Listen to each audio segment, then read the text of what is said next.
অর্থ মন্ত্রণালয়ের টাকা ছাড় না করা চাহিদা অনুযায়ী বিদ্যুৎ উৎপাদন করা যাচ্ছে না বলে জানালেন বিদ্যুৎ এবং জ্বালানি প্রতিমন্ত্রী নসরুল হামিদ।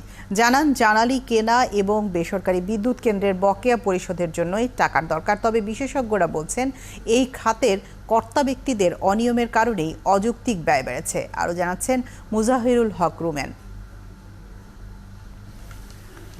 গ্রীষ্মে বিদ্যুতের চাহিদা বাড়ার সাথে সাথে উৎপাদন ঘাটতির কারণে সারা দেশেই বেড়েছে লোডশেডিং।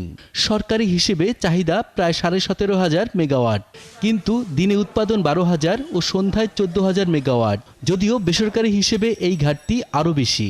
গ্রামে দিনের বেশিরভাগ সময় বিদ্যুৎ থাকে না। তীব্র গরমে হাঁসফাঁস অবস্থা সাধারণ মানুষের। এদিকে বিদ্যুৎ উৎপাদনের জন্য ব্যবহৃত জ্বালানির বকেয়া ও বেসরকারি বিদ্যুৎ কেন্দ্রের বকেয়া বিল 40,000 কোটি টাকারও বেশি। এরই মধ্যে 1, 2, 3 ঢাকায় জমি জিতে নিন 100% ক্যাশব্যাক সহ 20 কোটি টাকার পুরস্কার। অর্থ মন্ত্রণালয়কে এই বিল পরিশোধে বলা হয়েছে। টাকা ছাড় পেলে বিদ্যুৎ উৎপাদন ও সরবরাহে সমস্যা হবে না বলে জানান বিদ্যুৎ ও জ্বালানি প্রতিমন্ত্রী নসরুল হামিদ। আমরা প্রস্তুত, আমাদের পাওয়ার প্ল্যান্ট আছে, আমাদের ট্রান্সমিশন লাইনও আছে। মেইন জিনিস হলো জ্বালানি সময় মতো সাপ্লাই দেওয়া।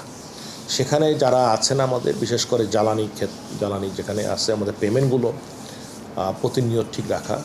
মাননীয় প্রধানমন্ত্রী, আমাদের মন্ত্রণালয়ের দায়িত্বপ্রাপ্ত মন্ত্রী, তার সাথেও আলাপ হয়েছে এটা বিষয় নিয়ে। তবে আমরা আশাবাদী যে আগামী এক সপ্তাহে আমরা হয়তো বেশ কিছু পেমেন্ট পাবো, যেটা আমরা সেগুলো চলমান থাকলে তাহলে কোনো সমস্যা হবে না। বর্তমানে বিদ্যুতের উৎপাদন সক্ষমতা প্রায় 26,000 মেগাওয়াট। এই সক্ষমতার বিপরীতে ক্যাপাসিটি পেমেন্ট গুনতে হয় সাধারণ মানুষকে, কিন্তু তারপরও বিদ্যুৎ না পাওয়া অন্যায়। পরিস্থিতি উত্তরণে অযৌক্তিক ব্যয় বন্ধ করার পরামর্শ ক্যাবের জ্বালানি উপদেষ্টার।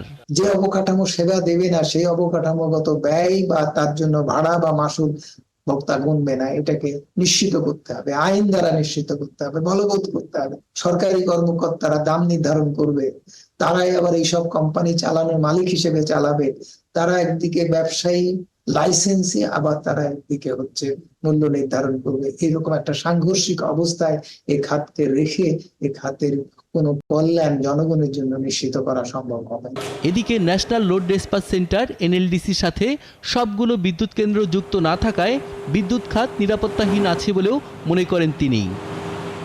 মুজাহিরুল হক রুমেন, 71, ঢাকা।